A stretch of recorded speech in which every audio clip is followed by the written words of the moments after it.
I was halfway through my glass of wine when my phone buzzed. A single notification, a single text. And in the span of a few seconds, my entire world collapsed. I think we should get a divorce. At first, I didn't react. The words stared back at me, cold and casual, like he was asking me to pick up milk on my way home.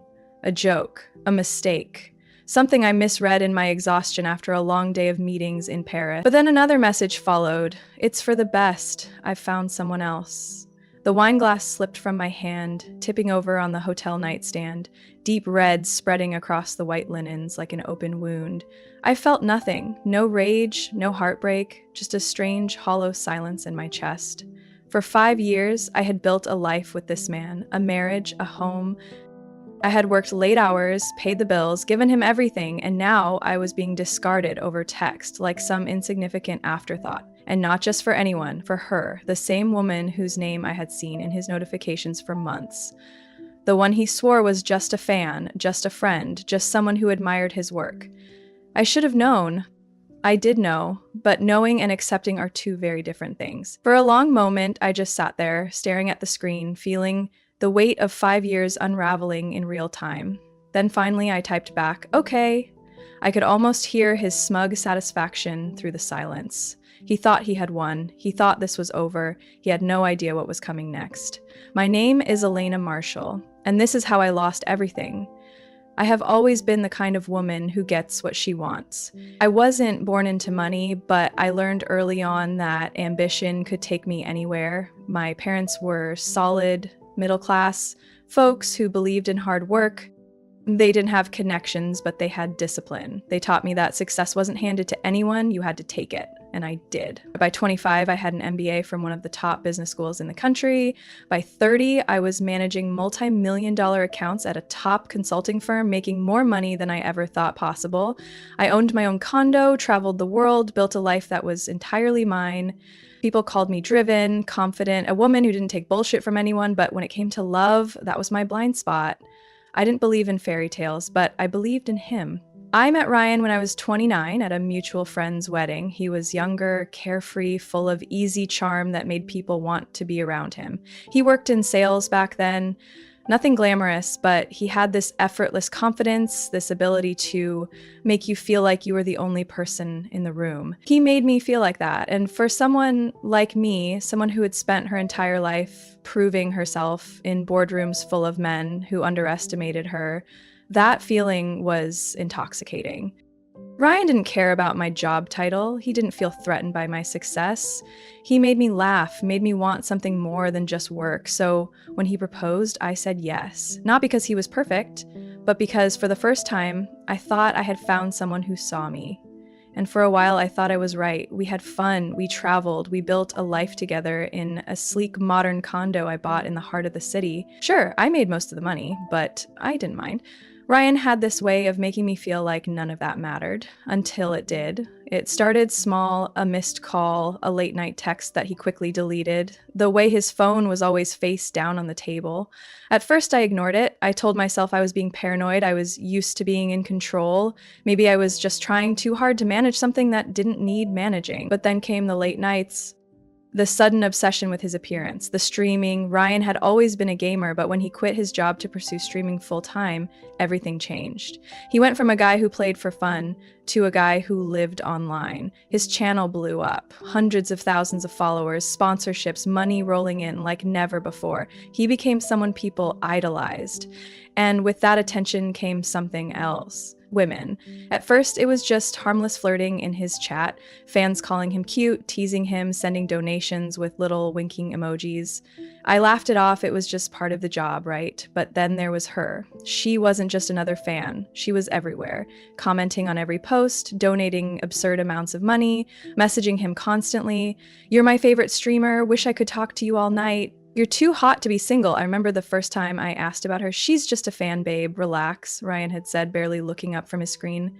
I wanted to believe him, but then he stopped leaving his phone unattended, stopped answering my calls when he was out, stopped looking me in the eye, and I knew. I just didn't have proof. Not yet. 6 months before the divorce, texts, I found it. His laptop was open on the couch, his Discord messages still pulled up. I shouldn't have looked. I should have respected his privacy, but something in my gut told me that whatever was on that screen would confirm everything I had been afraid to admit, and it did. There were hundreds of messages. I can't wait to see you again. I miss you already. She's leaving for another business trip soon. The breath left my lungs. I stared at the screen, my hands numb, my vision tunneling. I wanted to scream, to throw his laptop against the wall, to march into his streaming room and demand an explanation. But I didn't, because in that moment, something inside me shifted. I wasn't going to cry. I wasn't going to beg. I was going to wait. Wait for him to make the first move. Wait for him to think he was winning. Wait for him to walk right into the trap I was already setting. And then 6 months later, I got the text, "I think we should get a divorce." I stared at my phone, feeling nothing but a quiet, simmering calm. Ryan thought this was over. Ryan thought he had won. What he didn't know, what he could never have predicted, was that he had just made the biggest mistake of his life. I didn't sleep that night. After Ryan's text, after the cold finality of his words settled over me, I just lay there, staring at the ceiling of my hotel room, listening to the faint hum of Parisian nightlife outside. The city felt so alive, so oblivious to the fact that my marriage had just ended over a goddamn text message. I should have been heartbroken, should have cried, screamed, something, but all I felt was numb. And underneath that numbness, something else, something sharp, something dangerous. I wasn't sad, I was furious, not just because he had cheated, not just because he had thrown away 5 years of marriage like it was nothing, but because he thought he was in control, because he thought he had already won. 6 months earlier, I should have left him that night. The night I found the messages, the proof of what I had suspected for months. His laptop had been left open, his Discord notifications still flashing in the corner of the screen, each one a tiny, glowing betrayal. I had scrolled through them with a strange detachment, reading each message, each sickeningly sweet exchange between my husband and her, this faceless woman who had somehow become more important to him than the life we had built together. "I wish I was falling asleep next to you instead. Only a little longer, baby. She's leaving for another business trip soon. I love you. I love you." I had stared at those words for a long time, my breath slow, controlled, and then, very calmly, I closed the laptop. Ryan was in his streaming room, headset on, laughing at something his chat had said. From where I stood, I could see the way his shoulders were relaxed, the way his fingers moved effortlessly over his keyboard. He had no idea that I knew, no idea that in the span of 5 minutes I had rewritten the ending of our story. I could have confronted him then. I could have stormed into that room, thrown his laptop at him, demanded answers, demanded the truth. But I didn't. Because I knew Ryan, I knew how he would react, the lies he would tell, the gaslighting, the excuses, the same "you're crazy, Elena" bullshit he had been feeding me for months. So instead, I walked past his office, into our bedroom, and started planning. After that night, I began paying attention to the way he acted around me, to the way he touched his phone when he thought I wasn't looking, to the way he spoke about his future, about his plans, as if I wasn't part of them anymore. Ryan had already checked out of our marriage. He just didn't have the guts to say it out loud. But I did, so I waited. I played the role of the oblivious wife, smiling when he came home late, laughing at his stories, letting him believe that I was still blind, still stupid. And all the while, I was gathering ammunition, financial records, ownership documents, because if Ryan thought he could just walk away, thought he could steal my home, my life, and hand it over to some random woman he met online, he had another thing coming. The fractures in our marriage were there long before I found those messages. Looking back, I can't believe how long I ignored them. It started with small things, the way he stopped asking about my day, the way he barely looked up from his phone when I walked into a room, the way he always seemed distracted, as if his mind was somewhere else. I told myself it was just a rough patch, that every marriage had them. Then the excuses started. "I'm going out with the guys. I have a late night collab stream. I need some space, Elena. You're always working. You don't get it." And then there was the money. Ryan had always been irresponsible with finances, but it wasn't until he started making real money from streaming that things got out of control.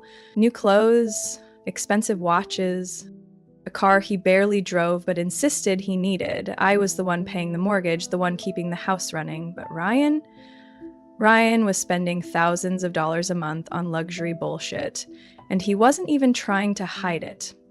I remember the moment I realized he was funneling money into a separate account. We had always been open about finances, but one night while I was reviewing bills, I saw a transfer I didn't recognize, a large one, $15,000, gone. When I asked him about it, he shrugged. Relax, babe, it's for the business investments, you know?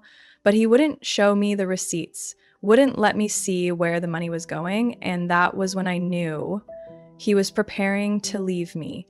The fights became unbearable after that. I wasn't the type to yell, but Ryan had mastered the art of playing the victim. You're always so controlling, Elena. Why do you have to manage everything? Why can't you just trust me? I work hard too, you know. Just because you make more money doesn't mean you get to boss me around. He twisted everything, made me the bad guy, and every time I tried to pull back, tried to give him space, tried to believe in him, he pulled further away. Late nights turned into all-nighters, his phone became a secret I wasn't allowed to touch. Our house, our marriage became something he only visited when he had nowhere better to be.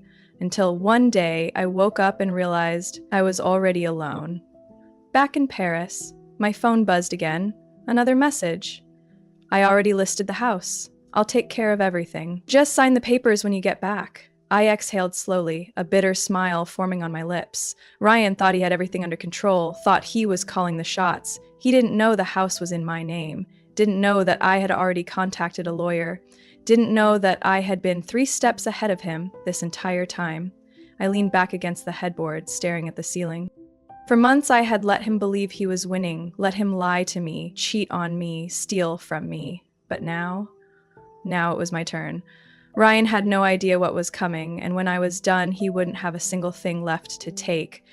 I arrived at the airport to find Ryan waiting for me. His face was pale, his hands balled into fists at his sides, his foot tapping erratically against the tile floor. He looked disheveled, like a man unraveled. For a second, I just stood there, taking it in. This was the man who had shattered my trust, the man who had lied, cheated, stolen from me, the man who had the audacity to text me in the middle of the night and tell me, in the most casual, heartless way possible, that he was leaving me for another woman. And now he was standing in the middle of the airport, waiting for me. Panicked, desperate, good. I adjusted my bag over my shoulder and walked toward him, keeping my expression blank. Elena, his voice was tight, strained. What the hell did you do? I raised an eyebrow. You'll have to be more specific. Ryan let out a harsh breath, dragging a hand through his already messy hair. The house, the car, the accounts. What the hell is going on? I tilted my head, pretending to think. Oh, you mean the things you thought you could steal from me? His nostrils flared. I didn't steal. You listed my house for sale, Ryan. My voice was calm, but there was steel beneath it. The house I bought. The house that is legally, solely mine. You tried to sell my car, the one I paid for, and you tried to drain accounts you had no right to touch. He swallowed hard, his jaw tightening. I thought... You thought I was too stupid to protect myself, I cut him off. You thought you'd run off with her, take everything I built, and leave me with nothing, didn't you? Ryan's face twisted. That's not fair, Elena. I make it sound exactly like what it is.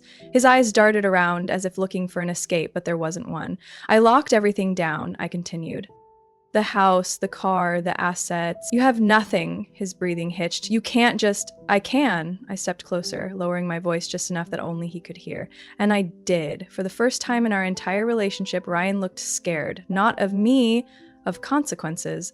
I let the silence stretch between us, watching the gears turn in his head. He was realizing that his plan had failed, realizing that the woman he had underestimated, ignored, cheated on, had outplayed him. And then, right on cue, his expression shifted from fear to rage. You're such a... He started, voice raising. I held up a finger. Careful.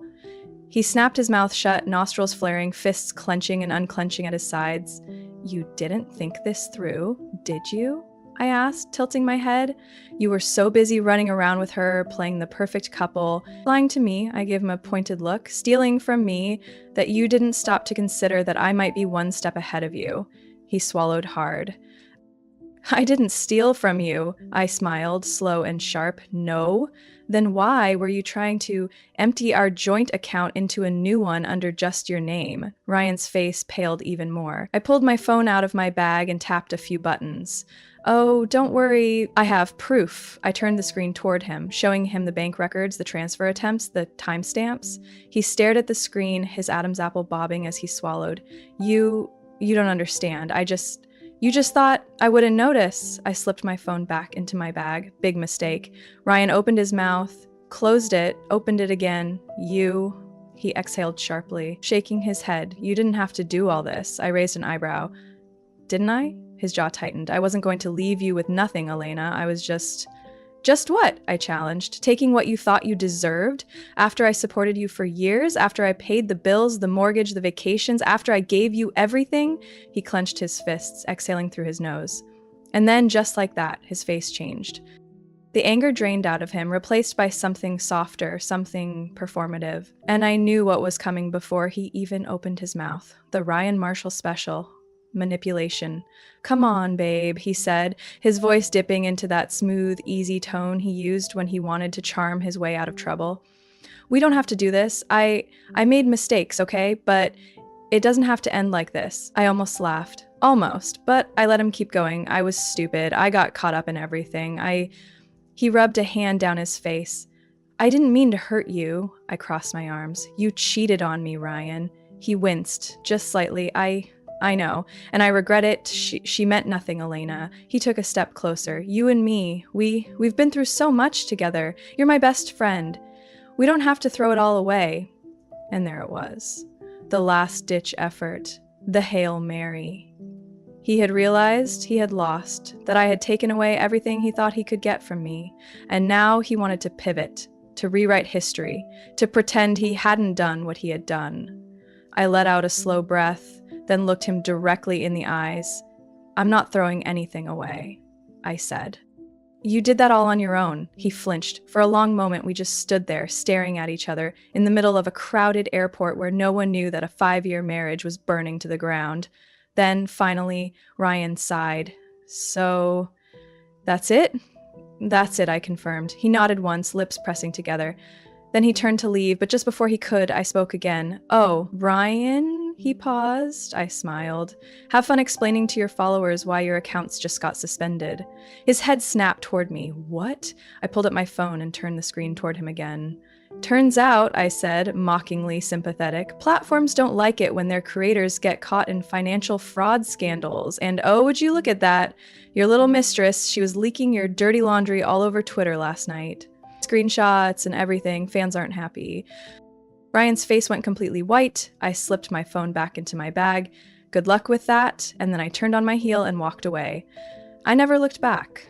I didn't stop walking, even as I heard Ryan's sharp intake of breath, even as I felt the weight of his stunned silence pressing against my back.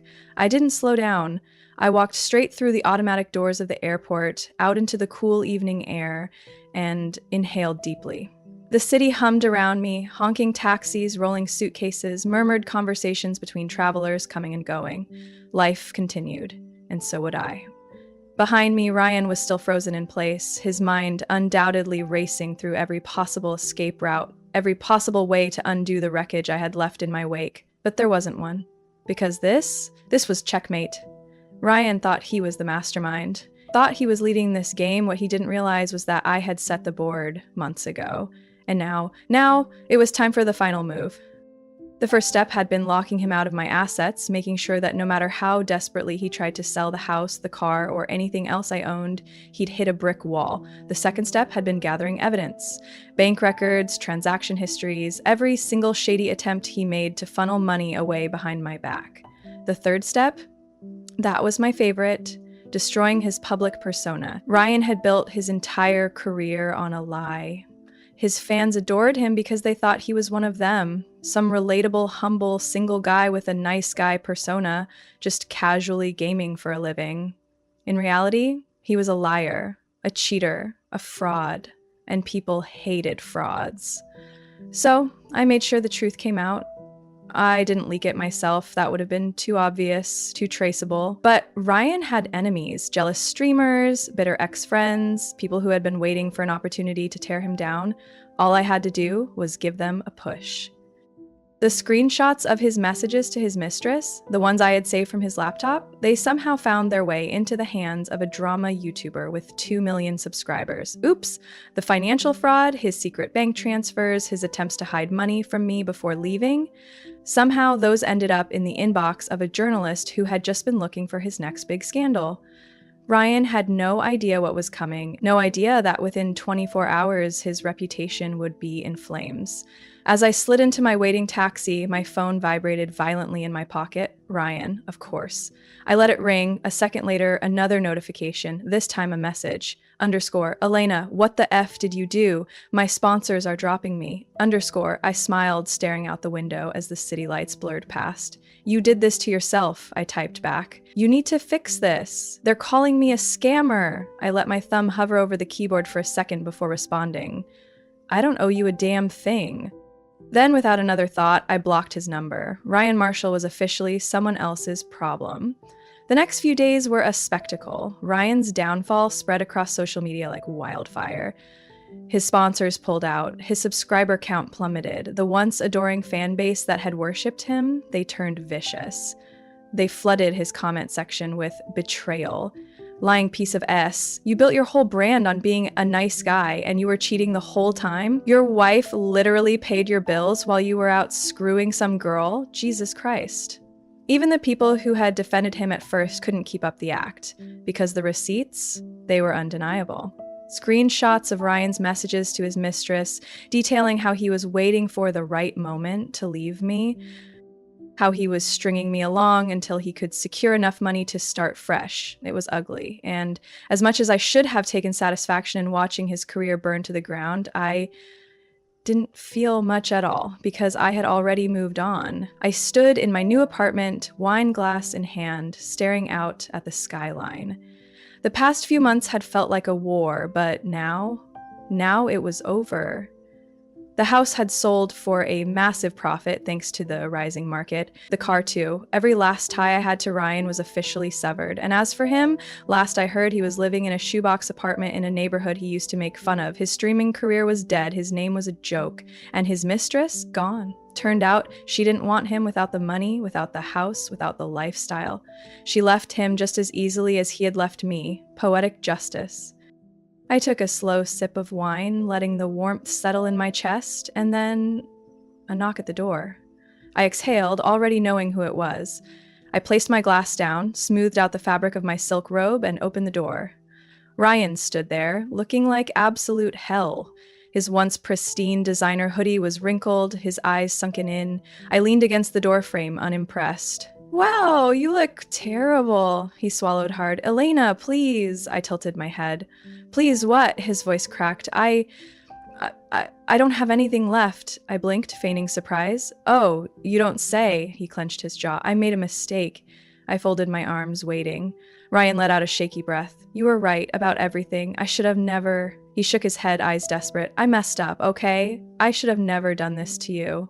I stared at him for a long moment, taking in the full picture. The broken man standing in front of me compared to the arrogant, smug bastard who had sent me that text in Paris, thinking he was untouchable. And for the first time since this all started, I felt nothing. No anger, no sadness, no need for revenge, just indifference. Ryan was already destroyed. There was nothing left to ruin. I forgive you, I said simply. Ryan's lips parted slightly, like he hadn't expected that. Like some small, pathetic part of him still thought that maybe, just maybe, this was the beginning of some kind of redemption arc. It wasn't. But, I continued, my voice steady, forgiving you doesn't mean I want you back. It doesn't mean I forget what you did. It just means I don't care anymore. Ryan's throat bobbed as he swallowed. He knew that this was it. That he could beg, plead, cry, it wouldn't matter. I had moved on, and he was nothing but a mistake I had learned from. I gave him a small, almost pitying smile. Goodbye, Ryan. And then, without waiting for another word, I closed the door. For good. The door clicked shut. I stood there for a moment, my hand still resting on the knob, my heart strangely steady. Not racing, not shaking, just still. Ryan was gone. I had waited for this moment, imagined it, rehearsed it in my mind 1,000 times, and now that it had happened, I felt no rush of triumph, no lingering satisfaction, just a quiet, resolute peace. I exhaled slowly and turned away from the door, walking back into my apartment. The city skyline stretched beyond the floor-to-ceiling windows, the lights shimmering in the distance. The view was breathtaking, but I barely noticed it. I poured myself another glass of wine and sank onto the couch, curling my legs beneath me. This was the first night in months, maybe years, where I wasn't bracing for another betrayal, another lie, another carefully hidden wound. For the first time in a long time, I felt safe, alone, but safe. The first time I saw Ryan again, it was by accident. I was grabbing coffee before work, standing in line at a small cafe a few blocks from my office, when I heard it, his voice. It was different now, quieter, hesitant, lacking the easy confidence that used to irritate me just as much as it once charmed me. I turned my head slightly, my stomach twisting, and there he was. Ryan stood near the door, hands stuffed in the pockets of a worn-out hoodie, his shoulders hunched like he was trying to make himself smaller. He looked ordinary. Not the larger-than-life persona he had built online, not the self-absorbed, designer-clad man who used to bask in the glow of attention. Just a guy who had lost everything. I could see it in his posture, in the way he hesitated before stepping forward. He looked exhausted, defeated, and when he finally turned his head and his gaze met mine, I saw something else. Recognition. And then regret. For a moment, neither of us moved. The noise of the cafe hummed around us, coffee machines whirring, quiet conversations, the clinking of ceramic mugs. But in that instant, it was just us. I should have looked away, should have grabbed my coffee and walked out without a second glance, but instead I offered the smallest nod. Ryan blinked, caught off guard. He hesitated, then nodded back. There was no grand apology, no desperate attempt to fix what had long been shattered, just a quiet, unspoken understanding. And that was enough. For a long time, I thought forgiveness was weakness, that letting go meant giving someone a free pass, allowing them to walk away without consequences. But I had been wrong. Forgiveness wasn't about Ryan, it was about me. Because the truth was, I didn't want to carry the weight of this anger forever. I didn't want his betrayal to define me. I had already won. Ryan had lost himself in his own lies, in his own selfishness, in the wreckage he created. I didn't need to punish him further. The world had done that for me. I had walked away. I had rebuilt, and that was enough. Healing wasn't a linear process. There were good days where I felt light, free, untouchable. Days where I laughed with my friends, where I threw myself into work, where I sat on my balcony with a book and a glass of wine, fully content with my own company. And then there were bad days. Days where I felt the echoes of his betrayal creep in, where my mind wandered to the what ifs. What if I had left earlier? What if I had seen the signs sooner? What if I had never met him at all?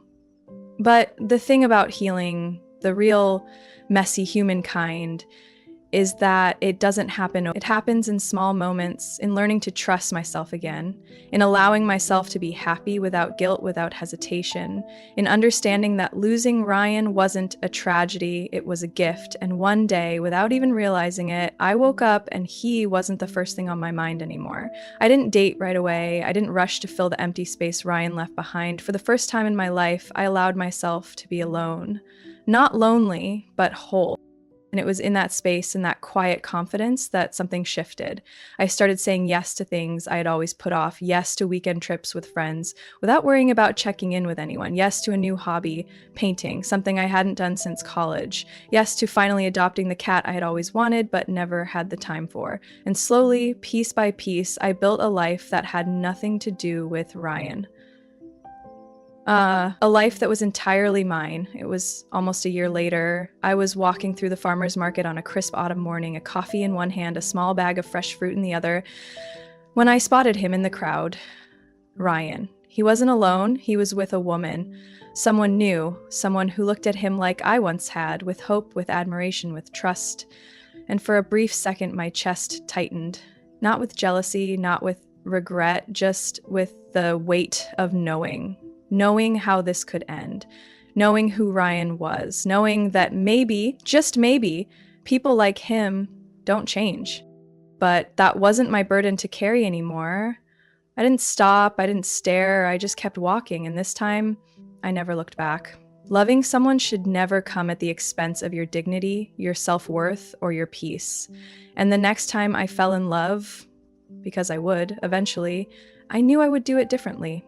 I would choose someone who valued trust, someone who saw me as an equal, not a resource, someone who loved me not for what I could give, but for who I was. But until then, I was perfectly happy on my own, because the best thing I ever did for myself was walking away.